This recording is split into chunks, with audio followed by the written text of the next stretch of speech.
Imagine yourself standing in some of the coldest parts of the world, harsh winter, plants do not grow outside many times of the year, and then you step into a geodome full of lush growing food. Keep this visual in mind as we chat today. I'm talking with Dr. Wendy Cukier. She's speaking on behalf of a nonprofit called Green Iglu.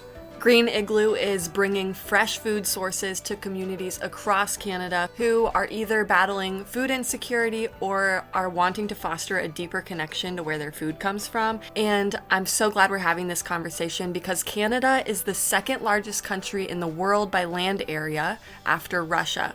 For perspective, it's bigger than the entire European Union combined and is around the same size as the US and Mexico put together. You could fit the UK inside Canada more than 40 times.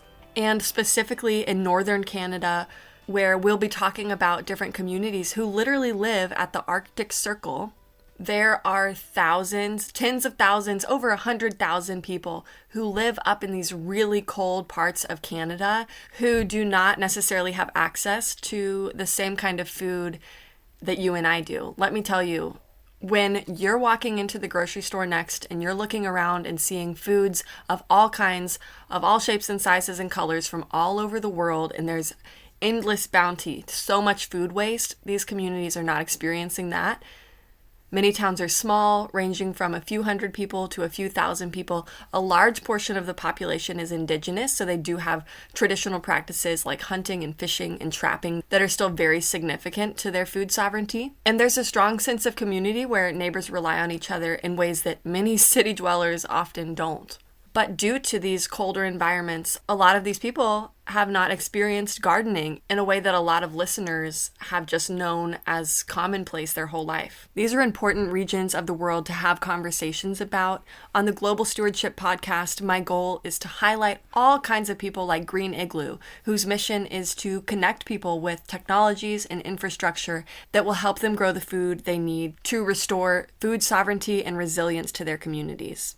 Even during the coldest of cold winter months, Green Iglu is hard at work expanding across Canada into other parts of the country as well, which is a fascinating conversation. Please join me in welcoming Dr. Wendy Cukier, who is passionately sharing with us how they're continuing their mission to increase food security, provide education, support community engagement, and help hundreds of families access fresh, nutrient-dense fruits and vegetables.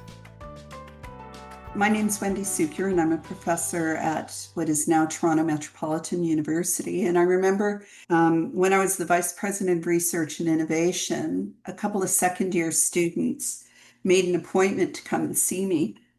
And one of them was born in rural Canada and had some experience as a farmer. The other had been an immigrant from Argentina, and they were in second-year business. And they decided that they wanted to build greenhouses in northern Canada in order to address food insecurity. And this was a project that they were starting as part of an Enactus competition. And I remember at the time trying so hard to keep a straight face because I couldn't possibly imagine that these two kids who had no experience in the North, no experience with Indigenous peoples, could make this a go. Well, fast forward, it's now 13 years later. They initially created an organization called Growing North, which was a nonprofit. Growing North won a Google Innovation Prize. It was selected by Boston Consulting Group as a social innovation they wanted to invest time and effort into. And a few years ago, both the founders, Stephanie Nieto and Ben Canning, decided to restructure the organization. So they created a charitable arm, which is the Green Iglu portion, and a for-profit arm, which is called Arctic Acres.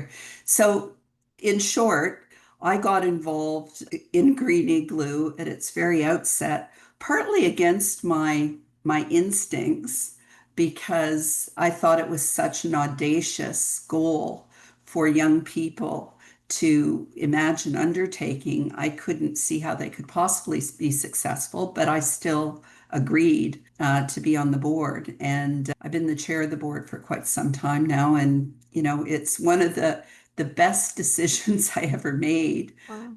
in spite of myself. It's amazing. What were some of the challenges that you could foresee when they pitched this crazy idea to you? Why did you initially think, oh, this is too lofty of a goal?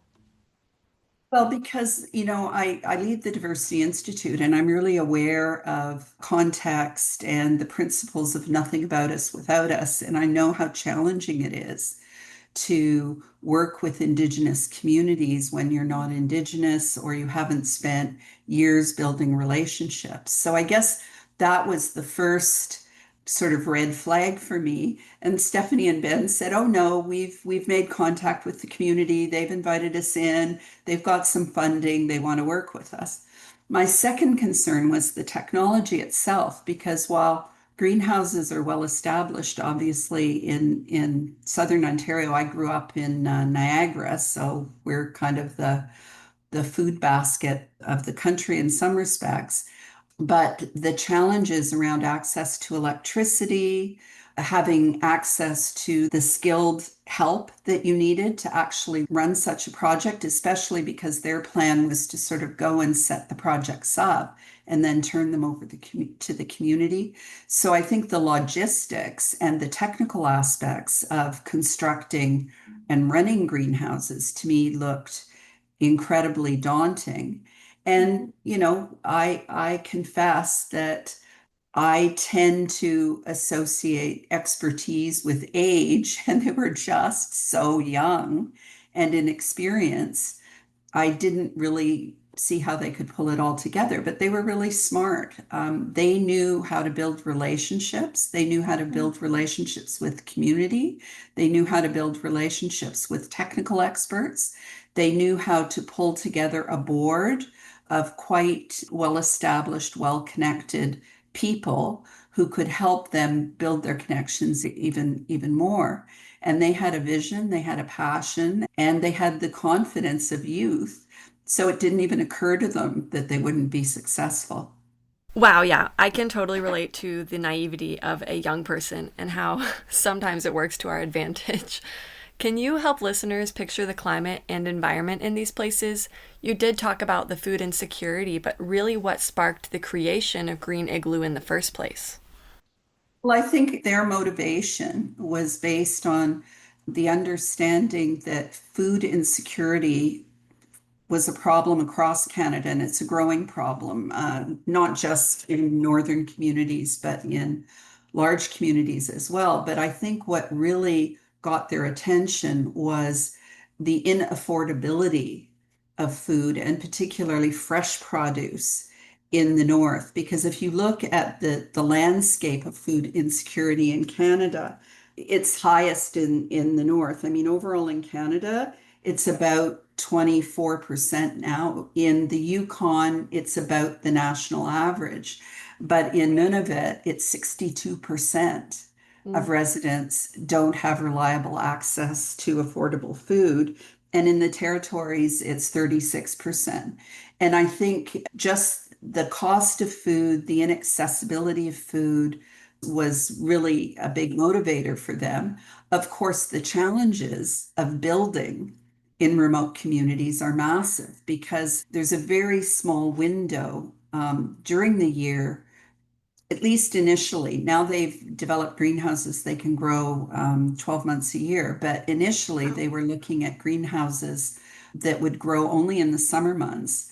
Well, it's only in the summer months you can build.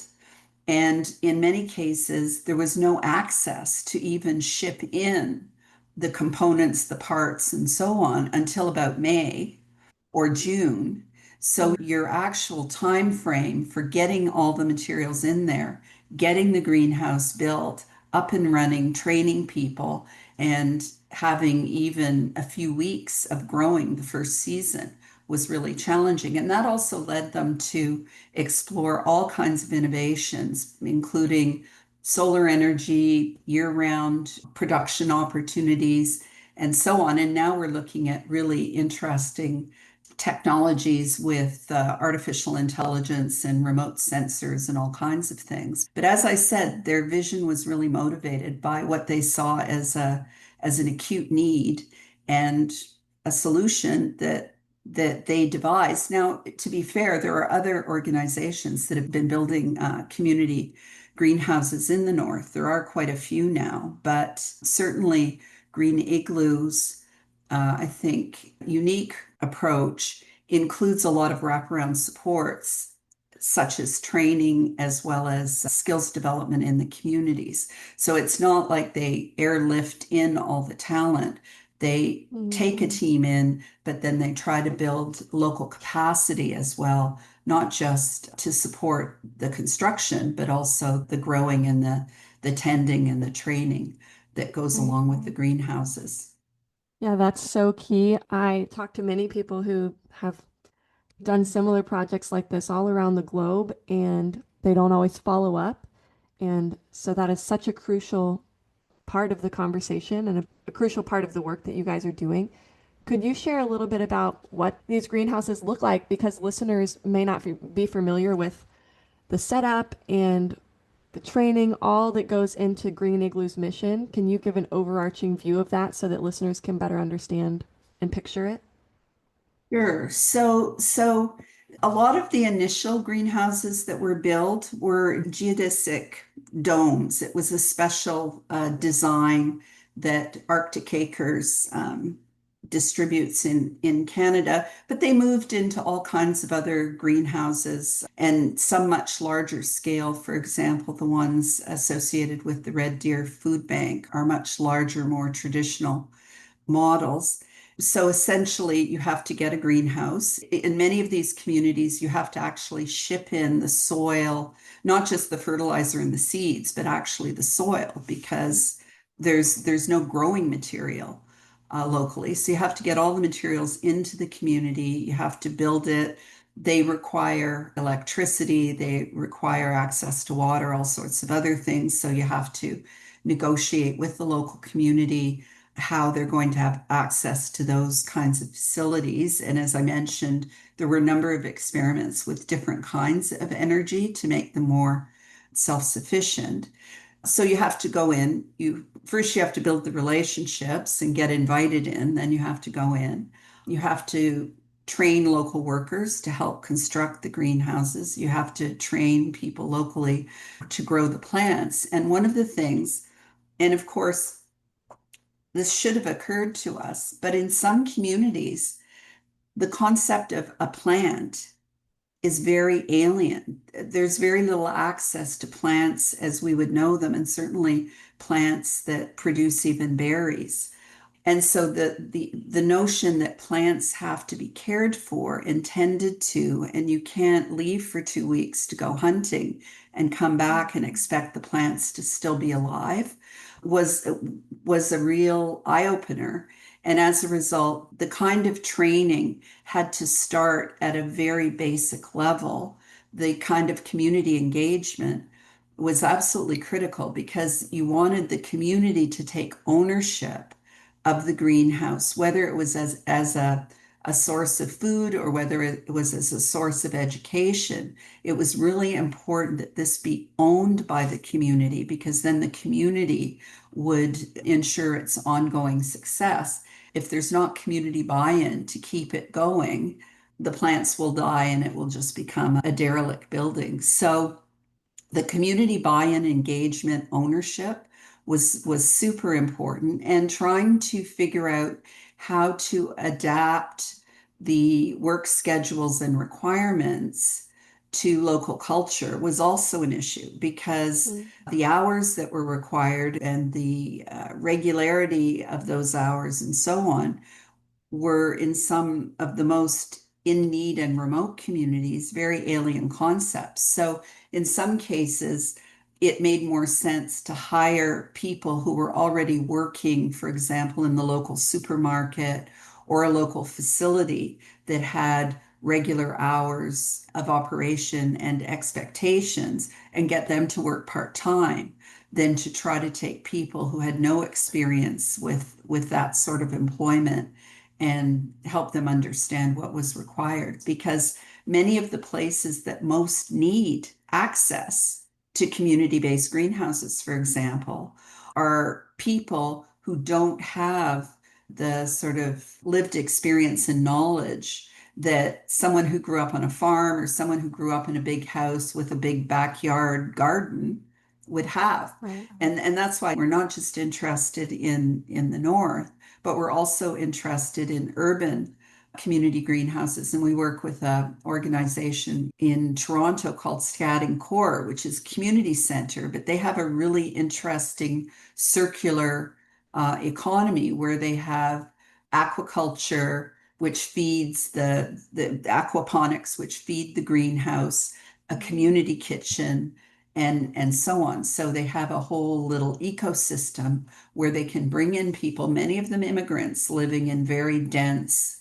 social housing, and expose them to the beauty and the wonder of growing plants and engaging in community-based agriculture. So these issues are not unique to the North, but the way in which they present themselves is different in the North than in other areas. So, how do you see those communities in the North taking that initiative? Like, how do they balance learning to grow with their traditional practices of hunting and finding food? Well, it's, there's a long list. We've actually started to try to better document the range of projects in different communities. And there's quite a long list from Yellowknife to Red Deer to um, small communities in Nunavut to Ariat. Some of the communities include Wassaho First Nation, Kingate, Nelson House, in Manitoba, Wemidji in Quebec, Village in New Brunswick, Red Deer I already mentioned, Nunavut in Newfoundland, Labrador, and many others. And I think the impact varies depending on what the community wants. So in some places, they are really maximizing food production, and it is making a difference in terms of providing access to fresh fruit and vegetables. In other communities, the focus is much more on learning. And so there are a number of projects that are much more connected to K to 12 education and trying to bring, the student studies of science and biology to life with real world examples and experience in the greenhouses. As I said, there have been over 30 projects that have been built, and we're currently in the process of doing a more robust evaluation. But some of the bigger producing greenhouses tend to be the ones that are associated with, for example, a food bank or a community center. Yeah, that makes sense. So, what does food sovereignty actually mean to the Green Igloo team? Like, how do you see Green Igloo helping communities reclaim food sovereignty? Well, I think food sovereignty really is tied to self-governance. And so the notion is not just control and management and access to food, it's also deciding what kind of food is most appropriate. And that's what's quite important with some of the projects we're currently involved in, where the local communities decide what it is that they want to grow. And I mentioned as well that we provide a service and go in and help organizations set up the greenhouse, provide some training, but really the ownership of the project and the greenhouse is the communities. So we don't go in and set these up because we decide someone wants it. We go in places we're invited into. Mm. So I think, sovereignty is really about governance and control. And I think giving communities more options is one way to get there. And that's why I think this is important, not just for First Nations and Northern communities, but also, frankly, for communities living in urban deserts, food deserts, where there's no access to affordable food or where people are on fixed incomes or reliant on food banks. Yeah. And learning how to grow takes, I think, as well, the notion of sovereignty to another level because it actually gives individual agency to people. So they may learn the processes in the greenhouse, which, is community sovereignty, but then they can make choices in Yes. terms of their own growing habits, whether they decide to have a small indoor garden or whether they decide to create a vertical garden or whether they decide to have a personal greenhouse. There are lots of different ways in which individuals can also exercise control. And, we're Mhm. seeing more and more in urban settings, we're seeing more and more technology enabled solutions that really are increasing the production capacity of very small areas, as well as obviously all the indoor vertical gardening options. So I think for people who don't, as I said, have the experience of growing up on a farm or growing up in a home with a big backyard and a garden where there were, tomatoes and cucumbers, and it was just part of the family's seasonal activities. I think it Mhm. provides exposure to a whole new way of thinking about food.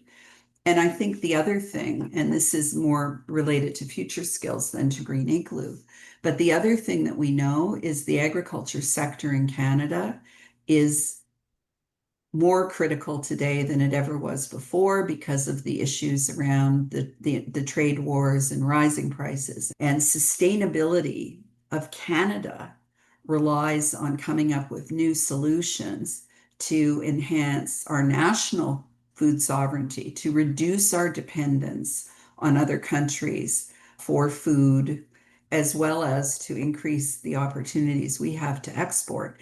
And one of the things we know from working in the agriculture sector is they have a critical labor shortage. And so part of what has been identified is the shifting population in Canada includes generations of people who don't have experience homesteading or farming. People my generation were almost all 1 degree of separation away from farming. My mother grew up on a farm. My grandparents gardened, and grew produce in our backyard using every available inch. And that was typical of my generation. That is not at Mhm. all typical of my daughter's generation. And so, without that experience, people often have stereotypes of agriculture and farming. They don't know about the extent to which technology is transforming it. They think of farming as a man on a tractor. And we know that there are huge opportunities for diverse populations, for people with technical skills, and so on. So, again, from my perspective, the opportunities here in exposing people to the experience of growing produce goes way beyond their personal needs or even their community needs. It actually can create pathways to long-term employment and help address the problems we have with agriculture. And we know that the percentage of Mhm. Indigenous farmers is increasing significantly. The percentage of women not just jointly owning farms, but owning farms on their own is increasing significantly. So I think that's for me is part of the big picture as well. 100%, we need to see more diverse farming populations. And I think, especially in Canada, I always picture Canada as being very diverse in terms of in relation to other countries around the world.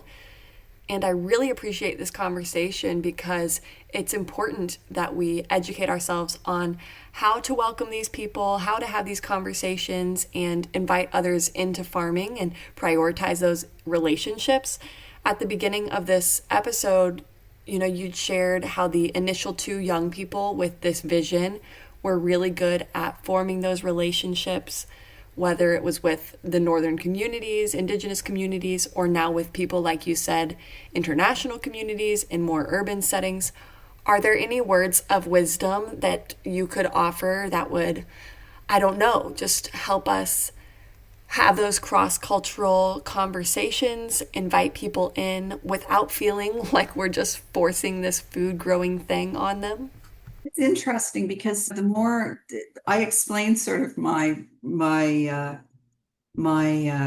reluctant entry into this whole area. But as I've been doing more research, one of the things that has become very clear to me is that there's more and more research about the psychological benefits of engaging with nature.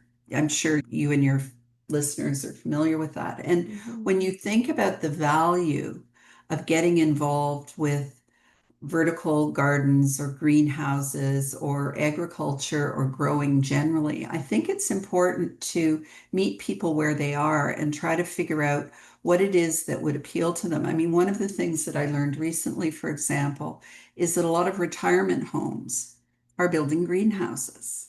Why?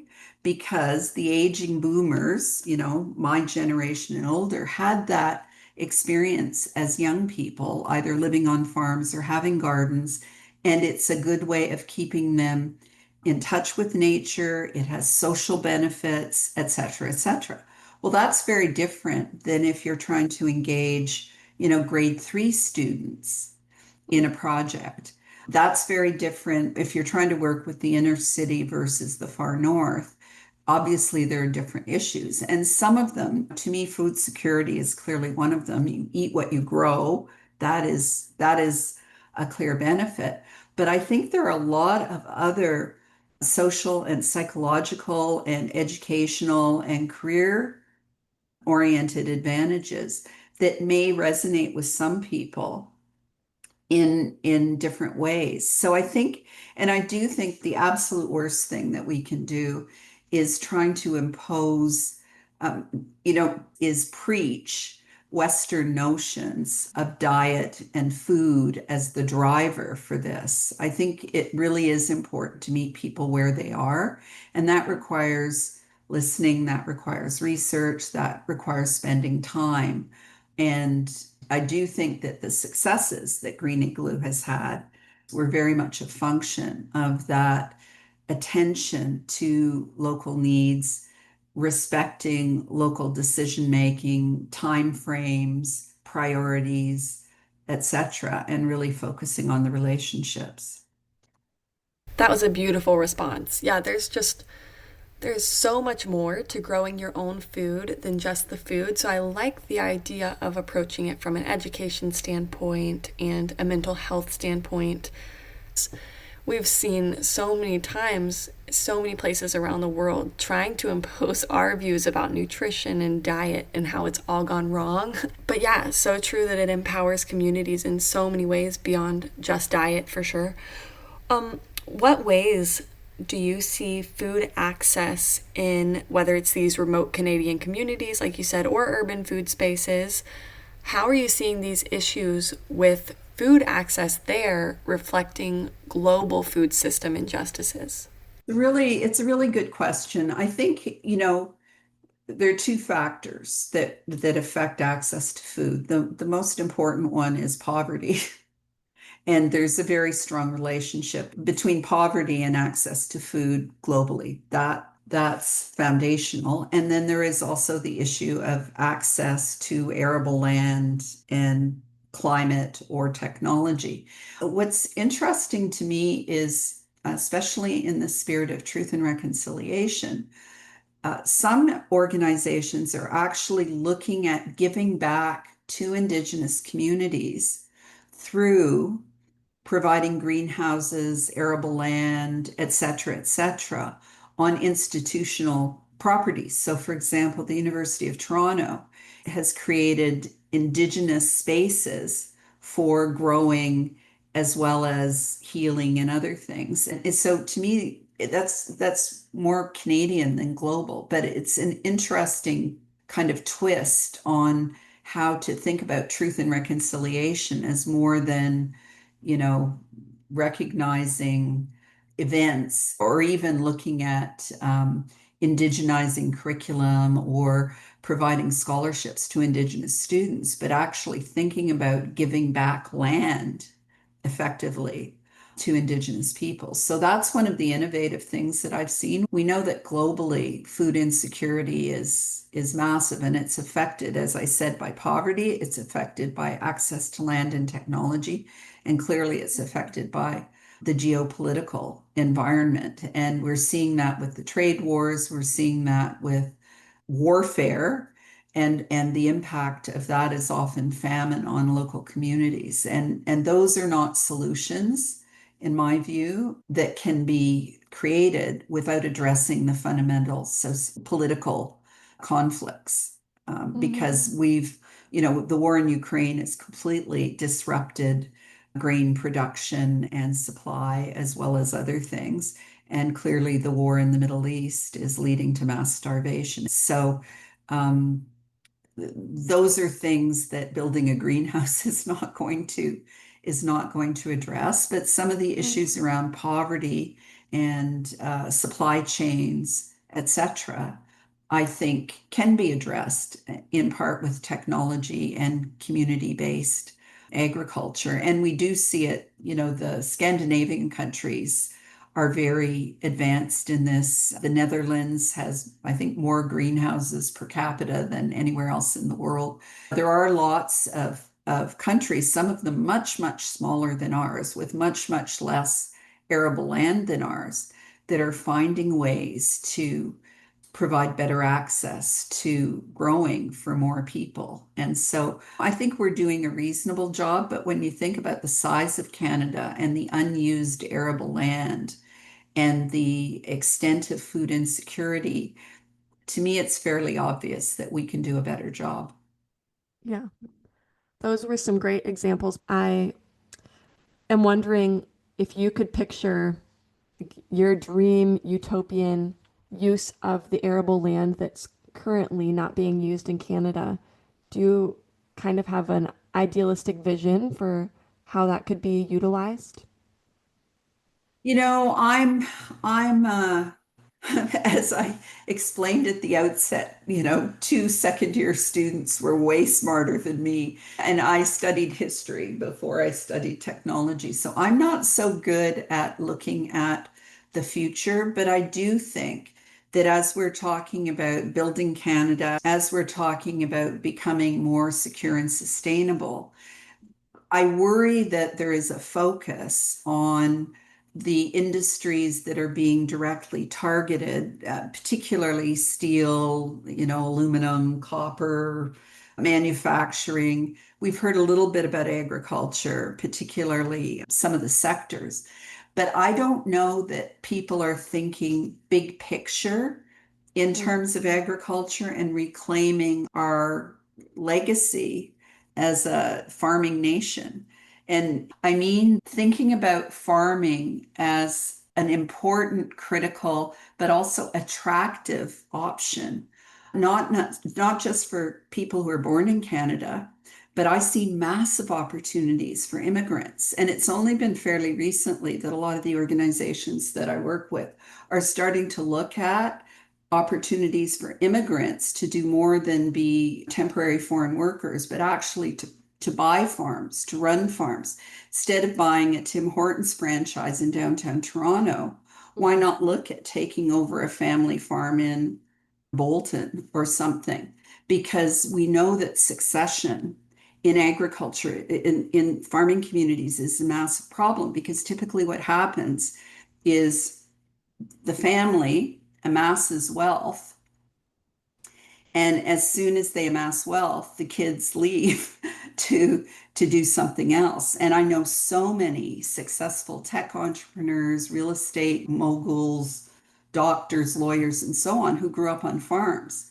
And it Mm. sort of begs the question, then who's taking over those family farms? And so Yeah. I think we have to have a national strategy for preserving and extending farming as a not just a lifestyle but a business opportunity, and we need to position it that way, especially when we see the potential of technology to dramatically increase productivity. And I read somewhere that someone's growing oranges now in Newfoundland, and I thought that is an excellent example of how we can become more Wow. self-sufficient. Wow. That's I crazy. don't know if that makes sense, but that to me is Definitely. like, obviously Green Igloo is very focused on on the north and on community greenhouses. But I think we need to really be thinking about a national agricultural strategy that is much broader than we currently have. And I think it has to be mainstream. You know, I do a lot of work with Yes. Industry Science Economic Development Canada, and they're preoccupied with tech. Everybody's preoccupied with tech and manufacturing and e-vehicles and so on. We need to make sure that agriculture is centered in those discussions, along with infrastructure and other things, and that we're addressing the succession issues, we're addressing the labor shortages, we're addressing the need for technological adoption, because some farms are more high tech than high tech companies. Like if you look at the use of robots, if you look at the use of Internet of Things, if you look at the use of artificial intelligence, I mean, it was 10 years ago, people were talking about how facial recognition and artificial intelligence technologies were being used to make sure the sheep in Scotland were happy. You know, it's like the potential of the technology to improve agricultural productivity is unbelievable, but I don't think we're paying enough attention to that or investing in the infrastructure that's required to really move that forward, and Hmm. also to really push the boundaries on what is arable land, right? Because Yes. we've demonstrated that you can create arable land in Nunavut. Hmm. I admire your use. You use the word attractive, that agriculture needs to be more attractive. It is obviously very imperative that the next generation does find farming more attractive as a career choice and an investment. And I haven't always heard that word used to describe the need, but it's true. People need to find it an attractive avenue. Also, with the conversation of food security, we surely can't put farming on the back burner. When we focus on all of these other ventures and business avenues, at the end of the day, food is what fuels us to do all of those things. And so when we're not food secure, it's like it's almost kind of wasted to do all of this other work on other things and not grow food for ourselves. Very Well, and the other, fascinating. just the other angle on that, Hannah, I was at a Hmm. conference and I can't remember who said it, but I thought it was really interesting. They argued that Canada is known for exporting a lot of natural resources and food, okay, and exporting the raw materials effectively to other countries that then manufacture products and sell them back to us. And so that's another, we need to invest more in agriculture. We need to get people thinking about it as attractive, but we also need to think about food processing Hmm. and the potential of food manufacturing as a really, really important industry up there with automaking. Because Yeah. if we can not just grow the food, but also process the food in the way we do, like we do a lot of that with fish, I think, but that also creates an even stronger economic imperative for moving this forward and export opportunities to countries other than the ones south of the border. Absolutely. That is such a huge conversation. For farmers and organizations who are listening, how can they partner with or support Green Igloo's work going forward? And maybe can you share some more of what's ahead for Green Igloo and the projects that are upcoming? Sure. Well, the first thing I want to say is Green Igloo is spelled green and Mhm. Iglu, which is the Inuit form of igloo. So it's GREENIGLU. Very important to remember that. Yes. .com. So you can visit the website. Obviously, we're a charity, so charities always want donations. But even more than that, we would love partners, communities that might be interested in partnering with us on projects, communities that might be interested in accessing some of the learning and the training that's available, um, communities that may not have resources right now to build a greenhouse. And by communities, I don't just mean, you know, a village or a city. I mean, you know, it may be the It may be the Punjabi community in Brampton that wants a greenhouse to grow something or other. One of the things that is important to us is helping organizations get the resources that they need to move forward. So we can always start a conversation on that.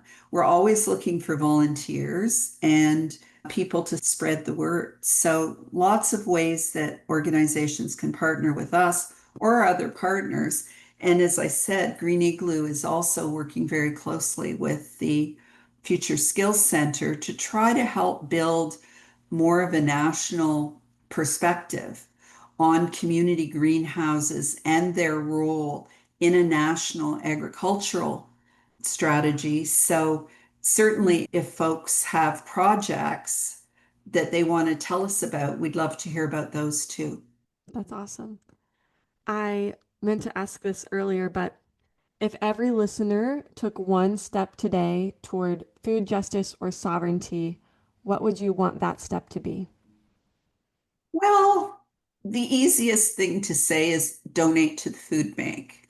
And everyone who can afford to should be donating to their local organizations that are committed to creating food security. But I think even more important is the advocacy. I say this as someone who's been working on political issues for a long time, and I remember really clearly going to one of the G8 side meetings when there had been a lot of protests. And I said to the room, how many of you were in Seattle at the protests? And they all put up their hand. And how many of you were in Quebec City? And they all put up their hand.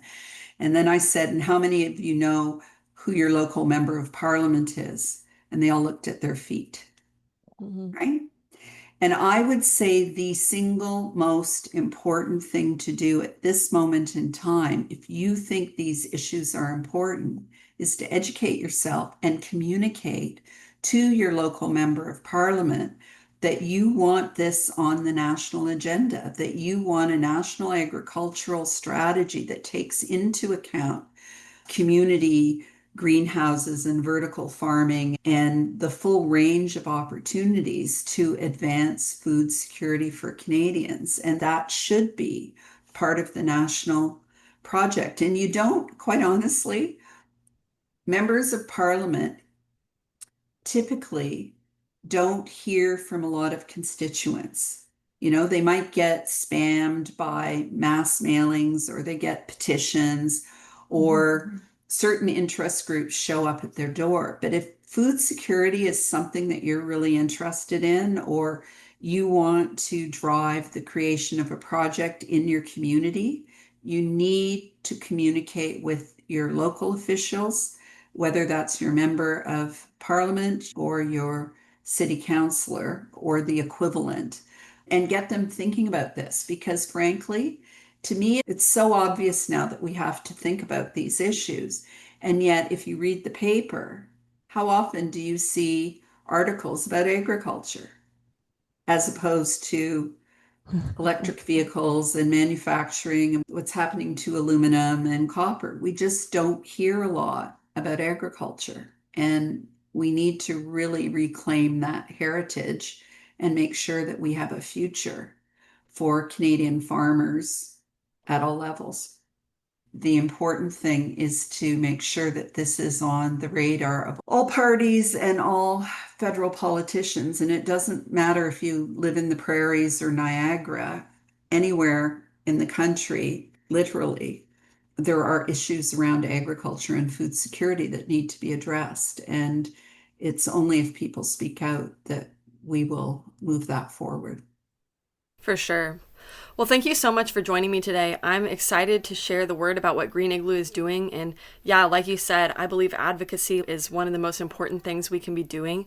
These are the conversations we need to be having. I think I say that every single episode, but I just would love to inspire people around not only Canada, but it's the Global Stewardship Podcast. So people who are listening from all over the world, even if it's not necessarily greenhouses, I know this interview will inspire people to do what they can where they live and might spark some curiosity or imagination in someone to build something to go for it and do the thing that seemed like a crazy idea at the onset. And so I appreciate you being part of that conversation today, and am just so excited to hear what people think about it. Thanks so much, Hannah, and I hope you'll stay in touch because there's lots more to do. Please join me in giving a big heartfelt thank you to Dr. Wendy Cukier and Green Iglu for sharing their experience on today's episode of the Global Stewardship Podcast. As we start to open up talks about how to restore food security to communities, it's important to have these conversations of respecting local lifestyles and connection to land and things like hunting, fishing, gathering that are not just food sources, but are cultural lifelines to people. And I loved the ideas of implementing more of these things in urban settings as well, and how to extend that invitation in a way that is perceived well by the community and that people want to get on board with. Thank you for tuning in to another Tuesday of the Global Stewardship Podcast. I would just appreciate your feedback as always. Every single message that I get makes my week, and your feedback is crucial to me to know how to continue and move forward with this show. If you have any guest ideas or recommendations, please do send those as well. You can text me directly through the podcast description. There's a little link to click kind of thing. But as always, feel free to message me on social media. It's Hannah at the Gardens, and I hope that you join me again next Tuesday.